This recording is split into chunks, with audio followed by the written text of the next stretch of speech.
Bermula dengan Damansara. Silakan Damansara. Terima kasih Tuan Speaker memberikan saya peluang untuk memberikan pandangan saya berkenaan dengan apa yang dibawa oleh Yang Berhormat Menteri tadi. Terlebih dahulu saya ingin merakamkan penghargaan saya Tuan Speaker kepada Yang Berhormat Menteri kerana telah pun membawa cadangan-cadangan seperti mana disebut tadi. Pindaan kepada satu perkara yang cukup kepada saya berat dan perlu kita lihat dan kepada saya telah pun menjadi masalah kian lama tetapi tidak diuruskan dan diperbetulkan sehingga sekarang.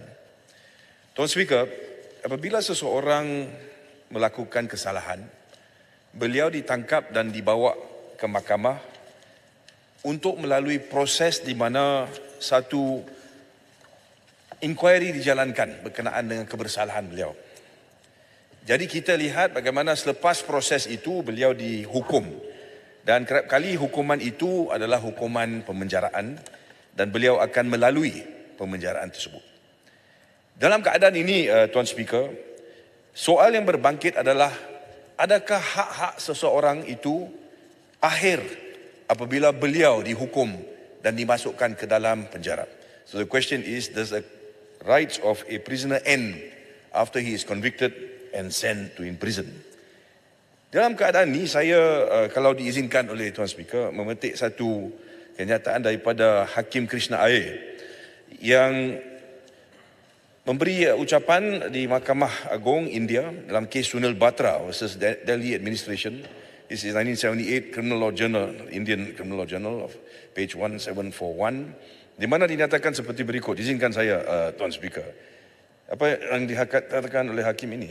Does a prison setting, Tuan Speaker, is ipso facto outlaw the rule of law, lock out the judicial process from the jail gates, and declare, Tuan Speaker, a long holiday for human rights of convicts in confinement?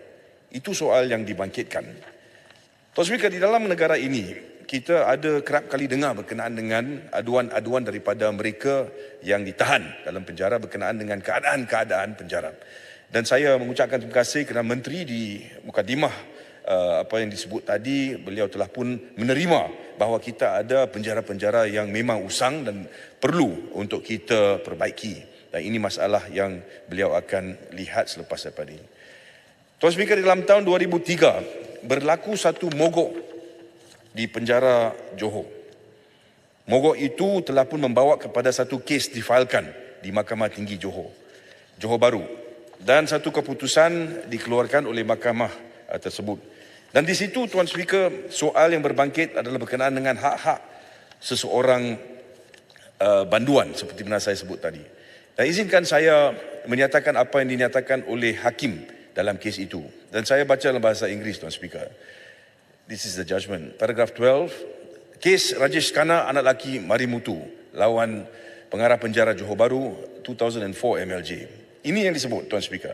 The Federal Constitution, dan kita ada Perlembagaan Persekutuan, Article 5, refers to a person being unlawfully detained. Whereas Section 365 of the Code refers to a person being illegally or improperly detained.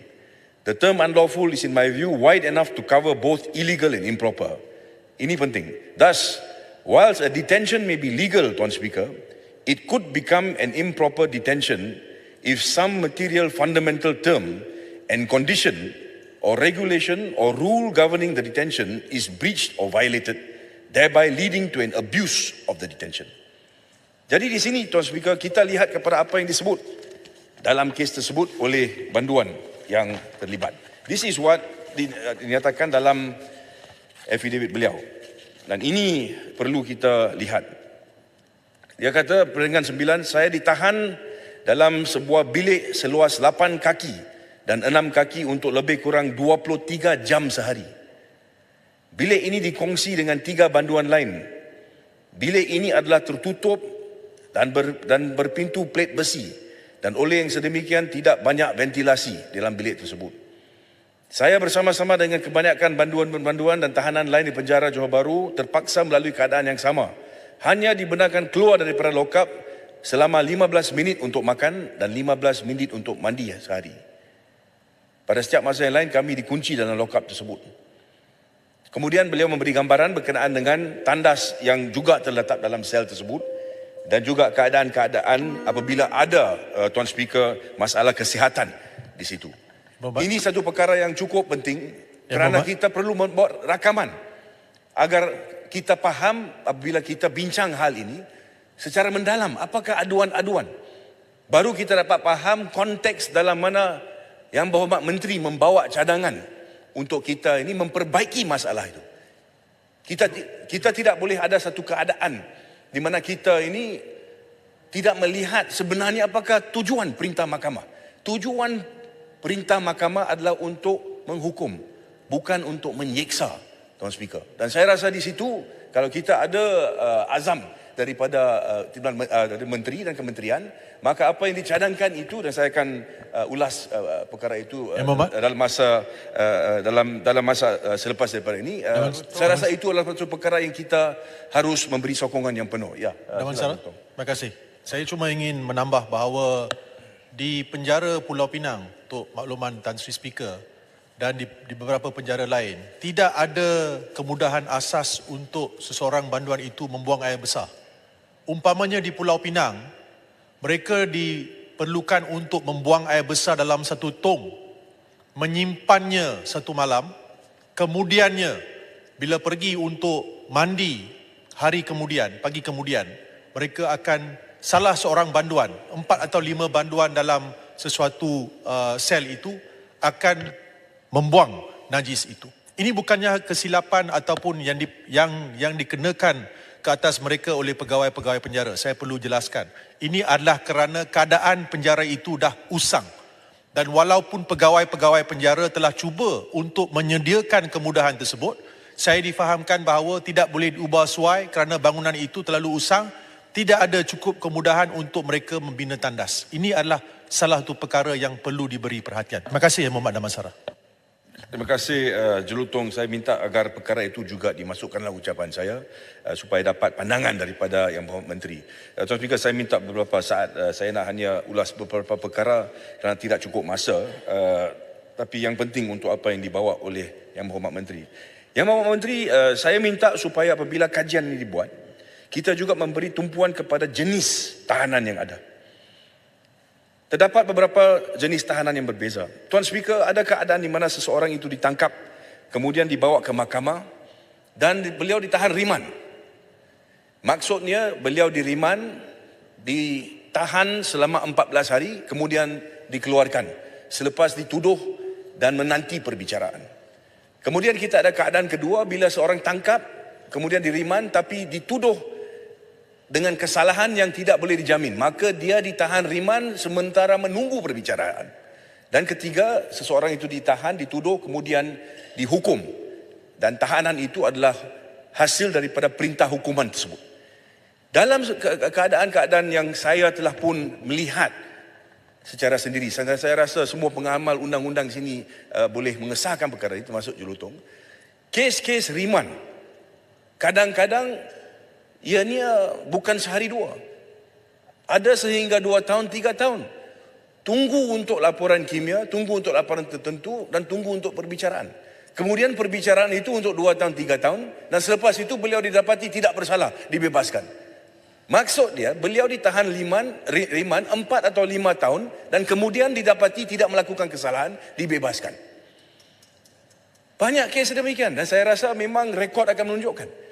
So di situ saya rasa tumpuan perlu diberikan supaya kita boleh wujudkan satu keadaan di mana kita mungkin tidak perlu tahan begitu lama, ataupun kalau perlu ditahan, supaya ditahan dengan cara-cara yang baru ini, di mana pergerakan mereka dapat diawasi, atau ditahan tempat-tempat tertentu, rumah atau sebagainya, supaya tidak perlu kita ada kesesakan dalam penjara.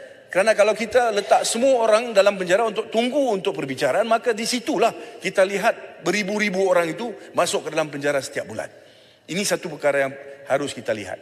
Kemudian keadaan yang kedua dia, Tuan Speaker, seseorang itu dihukum. Apabila seseorang itu dihukum, terdapat proses baru yang wujud, Tuan Speaker, khususnya dari sudut parol yang telah pun disebut oleh oleh Menteri Bijaksana tadi, iaitu di bawah Seksyen 43 Akta Penjara. Saya minta supaya perkara itu juga kita timbang semula.